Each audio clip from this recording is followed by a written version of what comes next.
Então, vamos começar, então? Muito bem, muito bem, muito bem. Deixa eu pegar meu apontador. Já temos 13 pessoas, um número menor ainda, costuma ter mais ou menos 30. Então, hoje a gente vai falar, acho que no nosso quarto encontro de pneuma intensivo, a gente vai começar falando sobre a sincronia ventilatória, né? É um tema extenso que, de leitura, pode levar muitas horas, aí às vezes a gente nem entende do que está falando. Né? Mas com todo o contexto que a gente já teve, que a gente falou das aulas anteriores, aquele início todo da fisiopatologia, da interação paciente, de equações de movimento, de complacência, de tempo ins, esses conceitos são muito importantes hoje, então a gente vai passar muito rápido por isso.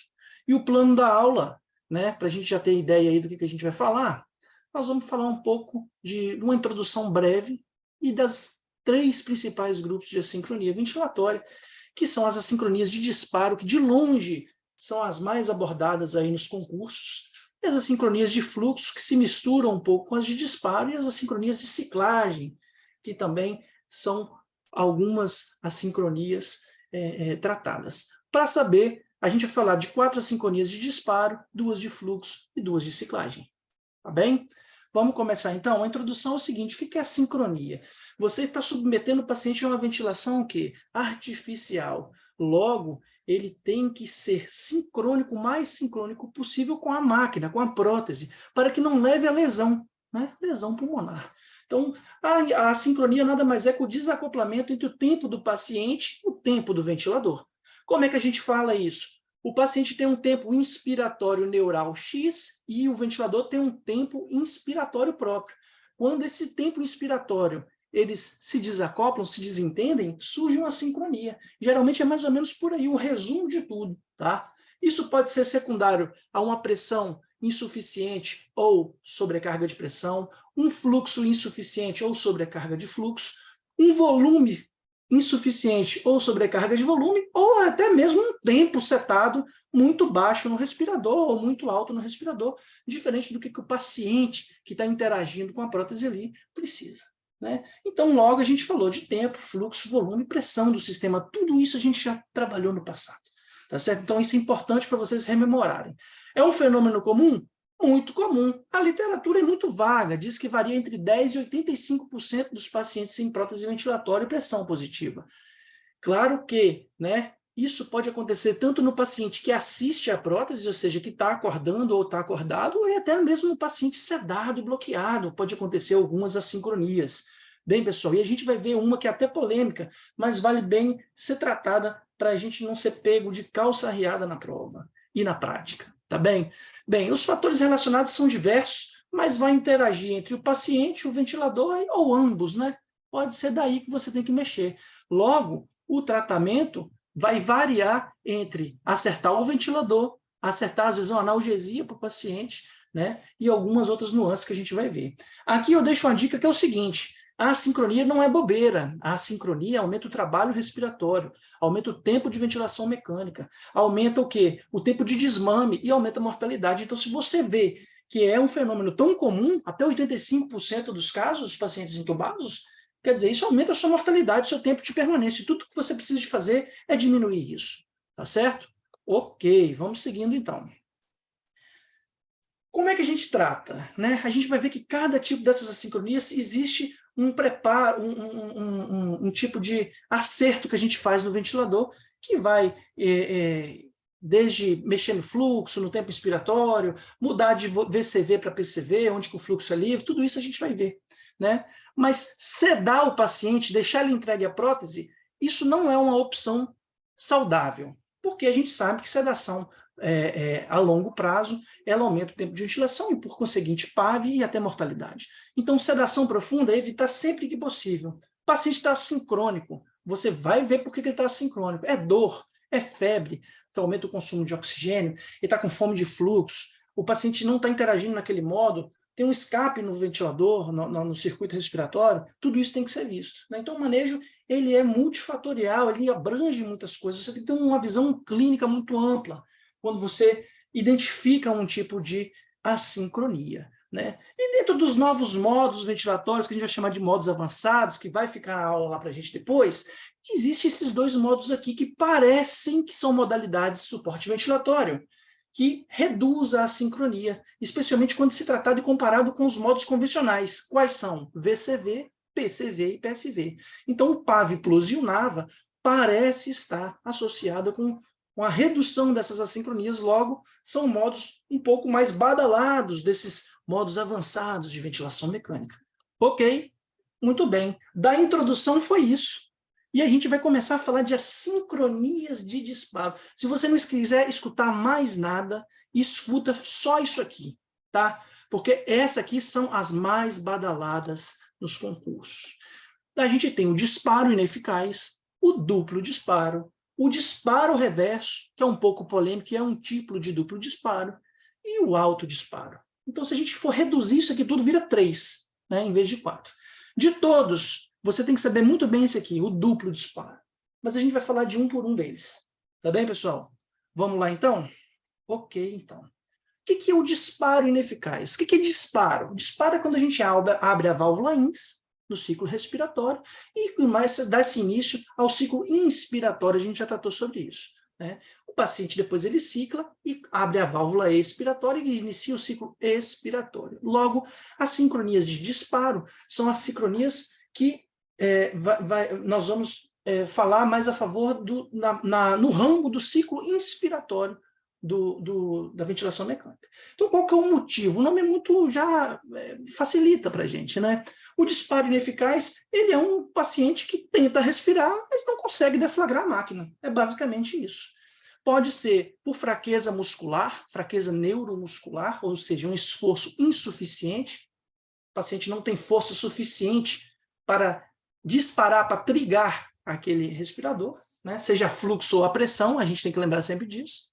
Ou pode ser que ele tenha força, mas a sensibilidade daquela prótese ventilatória não está adequada. Ou seja, tem que fazer uma força demasiada para disparar aquele circuito a pressão ou a fluxo. E aí o paciente, de fato, faz o esforço muscular, briga com a prótese, mas não recebe o fluxo e o volume que precisa. As causas, logo, são fraqueza muscular, autopip. Por quê? Autopip, o paciente fica pressurizado, né? Ele não tem a alça respiratória completa. Ele tem que aumentar o trabalho respiratório dele para conseguir inspirar. Então, autopip é uma causa de disparo ineficaz. São as duas principais. Quais são os ajustes que a gente faz? Ora, se for fraqueza, se for sensibilidade inadequada, a primeira coisa que a gente tem que ver, ajustar a sensibilidade. Às vezes o paciente está com a sensibilidade à pressão, a gente põe a fluxo, sabidamente é mais fácil, né? E torna aquilo mais sensível, e vai variar de respirador para respirador, tá bom? De ventilador para ventilador, né? Então, alterar a sensibilidade de pressão para fluxo já é uma medida. Se o paciente estiver com autopip, aí você vai corrigir a autopip, a gente já falou sobre isso, mas eu deixo a dica aqui para a gente lembrar. O que é autopip? É aprisionamento aéreo. O paciente não tem tempo expiratório suficiente para exalar, então você tem que diminuir quem? O tempo INS. Para diminuir o tempo INS, eu posso diminuir o quê? O volume que o paciente está fazendo, a pressão de admissão que o paciente está fazendo. Eu posso, no modo VCV, que é muito cobrado, aumentar o fluxo. Isso diminui o quê? O tempo INS. E no PSV eu aumento a porcentagem de ciclagem, que é a forma que o PSV cicla. Uma outra forma é eu calcular a autopip desse paciente e submetê-lo a 70% ou 80% da autopip dele setado ali no respirador. Então, a gente seta uma PIP de 70% a 85% da autopip. Isso aí a gente já está cansado de saber. Disparo ineficaz, a gente já viu por aí, né? Aqui a gente tem, talvez, um esquema, né, retirado aí do Jornal Brasileiro de Pneumologia, né? Um ramo de um gráfico de fluxo pelo tempo e pressão pelo tempo. Note que aqui ele consegue aferir a pressão muscular, que é essa linhazinha que está aqui embaixo, né? Então, a gente percebe que o paciente ele faz uma pressão inspiratória negativa, ou seja, ele quer deflagrar a prótese e consegue. Ele faz aqui no ramo da pressão um entalhe negativo e dispara o respirador. Depois ele faz mais um na alça negativa e não dispara. depois ele faz mais uma alça negativa e dispara. E assim sucessivamente, ou seja, o paciente que num período de 15 segundos poderia ter tido 4 incursões inspiratórias, teve só 2, ou seja, o paciente está em assincronia. O que pode ser isso? Pode ser pura e simplesmente o quê? Sensibilidade. Tá certo? Muda de pressão para fluxo, talvez isso melhore. Né? No nosso segundo exemplo, né? Pode ser também se fosse inspiratório insuficiente. No nosso segundo exemplo, a gente tem um paciente na mesma situação. Ele tem um esforço, olha aqui na linha de baixo, um esforço inspiratório suficiente para deflagrar a prótese. Depois ele faz um esforço inspiratório que não é suficiente. E assim ele faz mais um que é suficiente, outro que é suficiente e outro que não. Quando a gente vai para a alça do fluxo, né, fluxo pelo tempo, a gente percebe que esse paciente ele deflagra, e aqui no ramo do fluxo, na parte expiratória, ele faz uma incursão que não é suficiente para deflagrar. E a gente percebe que o paciente ele tem o quê? Um represamento aéreo, mesmo que pequeno. E isso pode estar associado a disparo ineficaz. Então, a obstrução ao fluxo aéreo, né, o paciente DPOC, um asmático, pode levar ao disparo ineficaz. Tá certo? É isso aí que a gente tem para falar. E o duplo disparo? Aqui é o asterisco. Aqui você para e anota. Por quê? Porque é muito frequente na prática clínica e é muito frequente ser cobrado nos concursos. Tá? Qual que é o motivo do duplo disparo? Resumindo, o paciente ele tem uma inspiração, ele deflagra a prótese e num curto período respiratório, ele tem 2 ciclos inspiratórios tumultuados, causando o quê? Um empilhamento de volume. Isso é ruim, porque se o seu paciente tiver em ventilação protetora, ele vai sair disso, ele vai empilhar volume, ele vai fazer um volume quase que dobrado.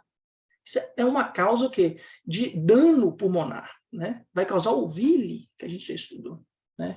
Quais são as causas disso? Né? Principalmente um tempo inspiratório mecânico curto em relação ao tempo inspiratório neural, ou seja, o paciente está querendo inspirar, mas o tempo inspiratório da máquina não é o suficiente, então ele deflagra 2 vezes. Aqui a gente vale uma nota que no duplo disparo, as 2 deflagrações em sequências, elas são secundárias à ativação do paciente.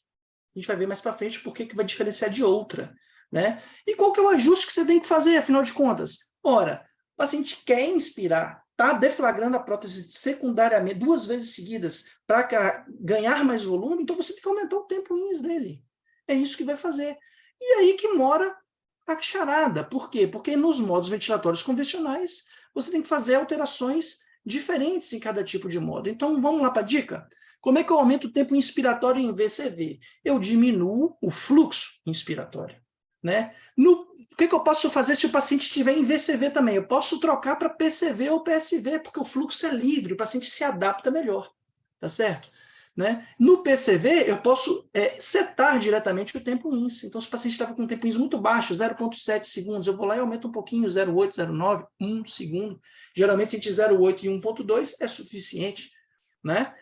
E na PSV, onde que a gente não tem o controle da frequência respiratória, a gente vai trabalhar na porcentagem de fluxo do decaimento. Então, a gente vai fazer o quê? Reduzir a porcentagem de ciclagem. Deixar mais baixo. Se ele estava ciclando quando atingia 25% do pico, eu tento abaixar mais. Entendeu? Ele vai ter um tempo expiratório maior. Ok? Muito bem. E aqui a gente tem um exemplo claro de duplo disparo, também tirado da mesma fonte do Jornal Brasileiro de Pneumologia. Vamos ver? Então, aqui a gente tem, em cima, um gráfico de volume, um gráfico de fluxo quadrado, porque estava em VCV, e um gráfico de pressão. O paciente, nas duas primeiras deflagrações expiratórias, ele não tem a sincronia.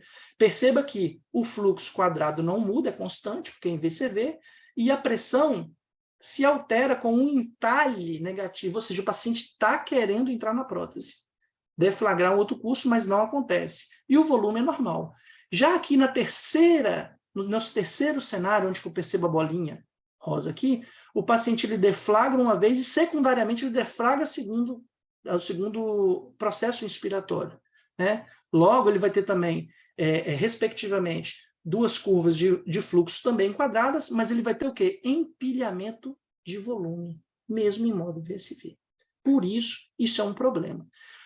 Deixo para vocês anotarem que as duas deflagrações no duplo disparo são secundárias à interação do paciente com a prótese. Como é que você resolve isso? Você aumenta o tempo inspiratório, ou seja, você dá mais tempo para ele inspirar. E a gente já viu como que faz isso em cada tipo dos modos ventilatórios convencionais. Então, perceba o empilhamento de volume. A dica para a gente é a sincronia, essa sincronia é a mais comum, né, das assincronias em ventilação mecânica, e ela é deletéria porque ela faz o quê? Além de tudo, ela soma volume, ele faz empilhamento de volume, tira o paciente da ventilação protetora. Sabidamente, a gente tem que mantê-lo nessa. Ok? Muito bom. E o disparo reverso? Eu pensei muito se eu ia colocar sobre o disparo reverso aqui nessa aula, mas eu optei por colocar para a gente saber o que se trata. O disparo reverso é um tipo de duplo disparo, ou seja, o paciente tem duas incursões inspiratórias no mesmo ciclo, correto? E causa empilhamento de volume. Aí você fala, ué, então qual que é a diferença? A diferença é que esse paciente, a primeira deflagração, ela é uma deflagração que não é secundária à interação do paciente com a prótese. Essa deflagração, a primeira, né, incursão respiratória, ela é sempre tempo dependente, ou seja, o paciente não tem o drive para disparar. Aí você pergunta, por que acontece? Se sabe muito pouco, mas geralmente o paciente está sedado, às vezes ele pode estar até com um grau de bloqueio neuromuscular, existe um estiramento das fibras musculares, e isso causa um reflexo vagal, e o paciente faz esse tipo de assincronia de duplo disparo, que a gente vai chamar aqui de disparo reverso. Nunca vi cair em prova, mas o que você vai diferenciar de um do outro é que no de duplo disparo, as duas deflagrações são secundárias à interação do paciente com a prótese, e no disparo reverso, não. Tá certo, pessoal? Vamos voltar aqui que eu passei demais. Desculpa. Então, voltando aqui no disparo reverso, o que a gente percebe, né? A gente percebe que o disparo reverso, o trigger, ele é passivo, ou seja, ele é tempo dependente. O paciente está entregue à prótese e por um reflexo vagal, ele faz esse tipo de assincronia. Como é que a gente percebe isso no gráfico? Tá certo? Vamos lá para ver? Então, a gente percebe aqui um gráfico, um paciente ventilando provavelmente em VCV, em PCV. Né? Ele vem deflagrado essa ciclo inspiratório tempo dependente, ou seja, um trigger automático, e logo em seguida ele faz o quê? Uma segunda incursão respiratória. Parece um duplo disparo e só que é um duplo disparo que a gente chama de autodisparo. Aqui ele tem um ciclo normal, ele não tem empilhamento de volume. Aqui no terceiro, ele tem novamente um ciclo que é duplamente disparado. Perceba como é que fica a curva de volume. Ela fica com empilhamento, parecendo que tem um volume maior. Tá certo? Então, esse é o disparo reverso. Como é que a gente vai tratar? Muito semelhante com o que a gente tratou no primeiro. Às vezes, aqui você tem, caso você não consiga só com ajustes ventilatórios, ou você tem que optar por duas opções. Ou você acorda o paciente e vê se ele fica melhor em modo espontâneo, ou você opta realmente por deixá-lo mais entregue à prótese, tá bom? Mas em ambas, tanto no duplo disparo ou disparo reverso, existe empilhamento de volume. Isso aqui, essa causa, é muito estudada, mas é pouco entendida. A gente sabe que acontece assim e é diferente do duplo disparo convencional, porque ela acontece independente da deflagração do paciente na prótese. É por reflexo vagal. Muito bem? Autodisparo. Né? Ainda seguindo as assincronias de disparo, acontece aqui que o paciente, o ventilador ele é acionado sem o esforço propriamente do paciente. Então, não é nenhuma sincronia secundária à má interação do paciente à prótese. Ela é acionada por outro motivo. E, geralmente, o paciente, a prótese ventilatória está muito sensível, demasiadamente sensível. E aí, qualquer coisa pode deflagrar isso. Por exemplo, uma oscilação cardiogênica no circuito, soluços, água no circuito causando o quê? Pressão, vazamentos tanto da prótese quanto até mesmo de um dreno de tórax com grande fuga, tempo expiratório prolongado na ausência de PIP, isso aqui é uma rodapé de livro. Os ajustes são sempre rever toda a ventilação do paciente, rever o circuito, tem vazamento, tem água, está obstruído, né? Diminuir progressivamente a sensibilidade até você sair desse tipo de autodisparo. Se ele tiver com disparo a fluxo, a gente pode pôr para pressão. Recentemente eu coloquei num vídeo no nosso grupo sobre uma sincronia de disparo que era um autodisparo num paciente que não tinha drive, mas em PSV ele disparava. A gente saiu de fluxo para pressão e isso foi interrompido. Ele tinha um vazamento aéreo, não sei se vocês se recordam. Correto? Vamos lá? Então, aqui é o primeiro exemplo. A gente tem aqui na curva de volume o quê? Um entalhe muito característico de vazamento aéreo. E o paciente ele começa a fazer o quê? Disparos, né, automáticos, né, autodisparos, independente da força muscular do paciente. O paciente não está deflagrando a prótese, ele só deflagrou aqui e aqui. Mas ele faz várias incursões respiratórias automáticas, né? Então a gente tem que resolver o que aqui? Resolver esse vazamento, tá certo? E aqui a gente percebe um outro exemplo. O paciente provavelmente está setado uma sensibilidade a fluxo muito sensível e a oscilação cardioscópica dele a gente consegue perceber até na curva do fluxo, né? Disparando algumas incursões independente do paciente, ou seja, incursões automáticas. Isso aqui também, às vezes, é explorado. Tá bem, pessoal? Bem, a sincronia de disparo já foi. Vamos falar um pouco das sincronias de fluxo? Essas aqui são mais fáceis, talvez, de entender. Fluxo insuficiente e fluxo excessivo. O nome já diz tudo. Vamos começar sobre fluxo insuficiente? Então, vamos lá. Fluxo insuficiente, o motivo é que o fluxo inspiratório é insuficiente para as demandas do paciente. Então, as causas são diversas, mas comumente acontece em qual modo? No VCV, porque o fluxo é fixo. Não é livre como no PCV e no PSV. Então, esse tipo de assincronia é mais comum acontecer no modo VCV. Tá certo? Então, o fluxo ele não pode ser levado pelo paciente, porque o fluxo é fixo. No PCV e no PSV, isso só ocorre quando a pressão de suporte setada é muito baixa. E aí ele gera um fluxo muito baixo. Né? Quais são os ajustes que você tem que fazer? Primeiro, você tem que ver se esse fluxo realmente está insuficiente para o paciente. Né, na demanda dele, fisiológica. Mas pode acontecer do paciente estar com dor, com febre, com ansiedade, com acidose, tudo isso aumenta a demanda de oxigênio, logo ele tem uma demanda maior por fluxo. Né? Como é que a gente faz? Em VCV a gente aumenta o fluxo mesmo, ou aumenta o volume, caso seja possível fazer isso. Tá certo, pessoal?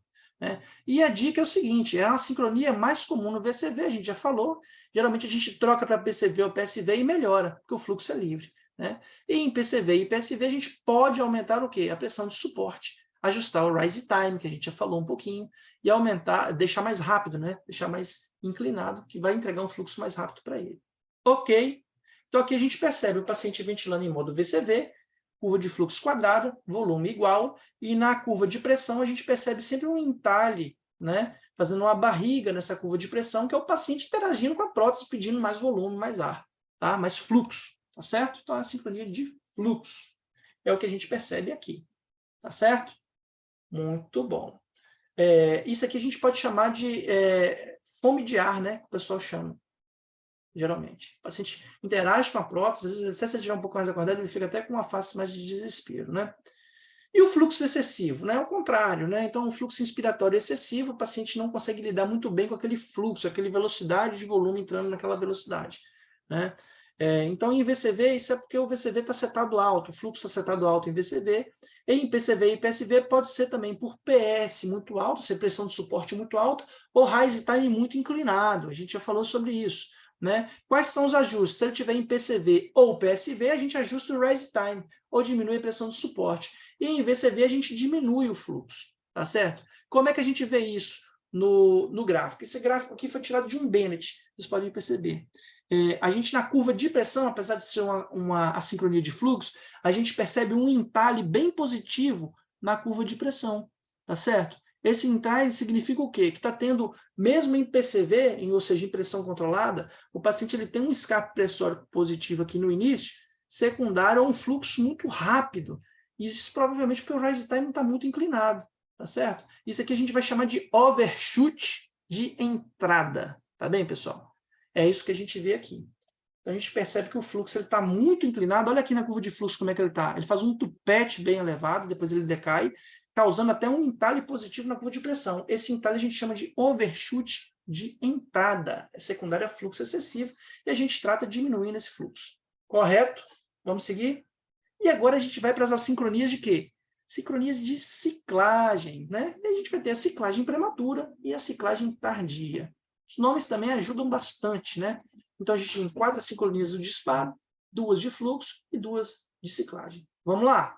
Ciclagem prematura. O nome já é bem suficiente, ou seja, o tempo inspiratório da ventilação mecânica é menor do que o tempo neural do paciente. Aí você para e fala: eu já vi isso antes. E, de fato, você já viu. Qual outro tipo de assincronia que tinha um tempo ins da ventilação mecânica menor do que o tempo ins neural? Né? Era o duplo disparo. Então, eles vão ser um pouco parecidos. Então, a causa é porque o respirador cessa a inspiração quando o paciente quer inspirar. Né? E os ajustes que você tem que fazer é o quê? É aumentar o tempo inspiratório. A mesma coisa do duplo disparo. Então, em PCV, você aumenta o tempo ins, né? Você pode aumentar o volume ou a pressão de suporte. Né? No PSV, você diminui a porcentagem de ciclagem, no VCV, você diminui o fluxo. Tudo isso aumenta o tempo inspiratório.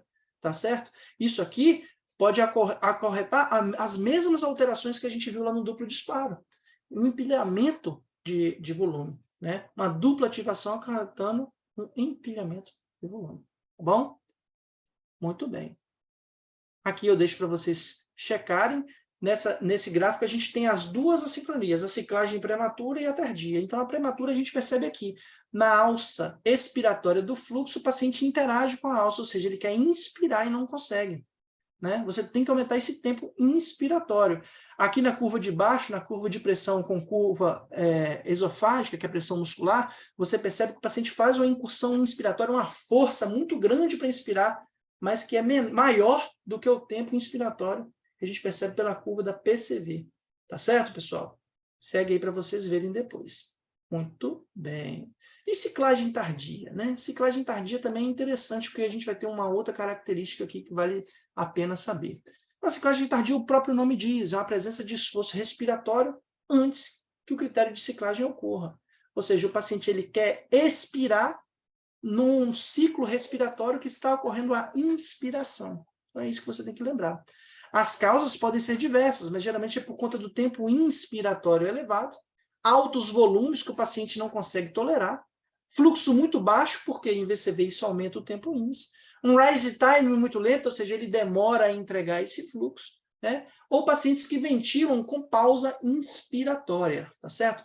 Essa sincronia é comum no DPOC, porque o DPOC ele tem que ter o quê? Um tempo expiratório prolongado, não é verdade? Se for só DPOC descompensado, ele é um retentor crônico, ele tem uma complacência pulmonar grande, mas ele não tem tempo suficiente para expirar, porque ele tem um problema de resistência respiratória. Então, aqui, essa é a ciclagem tardia, é o tipo de assincronia do DPOC, e os seus ajustes são os ajustes que vão aumentar o tempo expiratório. Logo, por conseguinte, a gente tem que diminuir o tempo ins. Como é que a gente faz isso? Em PSV, a gente aumenta a porcentagem de ciclagem, aumenta o fluxo em VCV e determina isso diretamente no PCV. O tempo inspiratório reduz ele. Tá certo? Olha como é que a gente vê isso no gráfico. No nosso... qual que é esse respirador aqui? Provavelmente é um servo. Tá certo? Porque a gente está acostumado. Muito ruinzinha a imagem, mas vamos ver? Na curva da PCV, apesar de ser uma sincronia de fluxo, a gente percebe um entalhe positivo no final da curva de pressão. O que denota isso? Denota que o paciente está querendo expirar contra uma válvula expiratória fechada, porque ele está no ciclo INS. Então, ele faz esse entalhe que a gente vai chamar de... Tem dois nomes para ele. Ele vai ser chamado de overshoot de saída ou spikes. Tá certo? Como é que a gente trata isso? Aumentando o tempo inspiratório. Desculpa, aumentando o tempo expiratório, reduzindo o tempo inspiratório. Correto? Então, esse aqui é o spikes ou overshoot de saída. Correto, pessoal? Acabamos a nossa aula de assincronias. É uma aula que é muito densa, mas com todos os conteúdos que a gente tinha das aulas anteriores, a gente consegue facilmente entender quais são as alterações.